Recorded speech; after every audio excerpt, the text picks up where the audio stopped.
السلام عليكم أصحابتا كسو دوادا عشر كالي waxaa maanta qaadanaynaa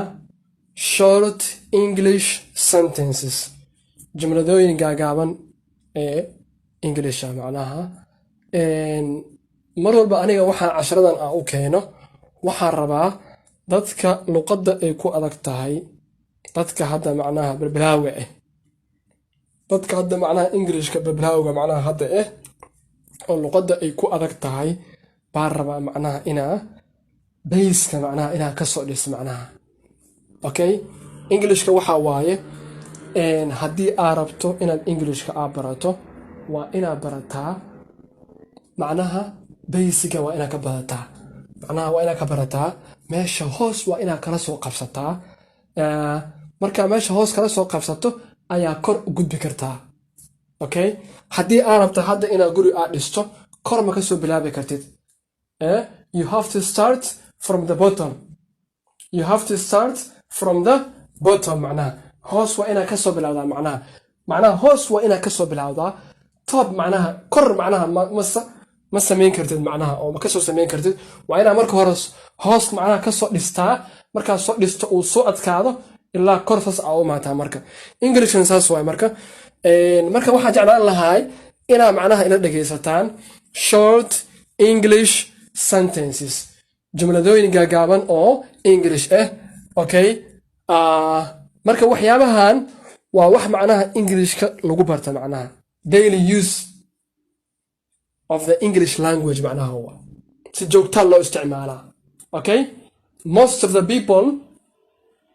try to learn this way macnaha saanay macnaha u bartaan waa marka hore hoos ay ka soo qabtaan wixii okay markii aad fahanto wixii fudud ayaa macnaha wixii adag macnaha markaas aad qaban kartaa okay jumladeena ugu hore waxa waaye qof hadii aad rabto inaad weydiiso lacag inta uu qaato macnaha qof baa company ka shaqeeya ama qof alla qofkii shaqeeyaba inta lacag uu qaato qofka ama lacagta uu helo hadii aad rabto inaad weydiiso waxa dhahaysaa how much do you earn how much do you earn meeqo ayaad qaadataa ama aad heshaa okay qofka macnaha waxa waaye shaqo ayuu sameeyaa markuu shaqo sameeyo in return macnaha shaqadaas markuu sameeyo asigana macnaha waxa la siinayaa lacagtaas marka baalkii maxallahaye ayaa macnaha ayaa qofka macnaha oo aad ka wada marka dhees macnaha how much do you earn meeqo ayaad heshaa meeqo ayuu company-gan ama macnaha shaqada aad ku heshaa way how much do you earn okay midda labaad waxa waaye do you study English ma barataa waaye do you study English ma barataa okay waa u jeedin meeshan casharkii hore aan soo dhaafeynay do iyo das ayuu isticmaalaye waa u jeedin su'aal ayaa ka imaatay do you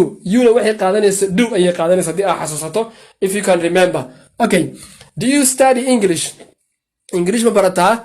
kan ku xiga waxa waaye I don't know ma aqaani ama sa ma ogi labadaba waan dhihi karaa adiga kugu xiran tahay macnaha okay waxaas ma ogi ma aqaani okay I don't know ma ogi hadda anaga waxaan ka wadnaa ma ogi macnaha I don't know ma ogi macnaha ama ma aqaani mid ka rabtid okay kan ku xiga waxa waaye follow me isoo raac kan ku xiga waxa waaye that is not right taas sax ma aha that is not right taasi sax ma aha kan ku xiga waxa waaye try it isku day test it dadami try it isku day test it dadami kan ku xiga waxa waaye are you married ma lagu qabaa are you married ma lagu qabaa ama ma guursatay way kan ku xiga waxa waaye can you show me mitusi kartaa can you show me mitusi kartaa midka ku xiga waxa waaye here are some apples waa kuwan xoogaa tufaaxyo waa apple waxa la tufaaxa here are some apples waa kuwan xoogaa tufaaxyo macnaha waa kuwan macnaha waa kan ku xiga waxa waaye do you have a phone telephone ma haysataa do you have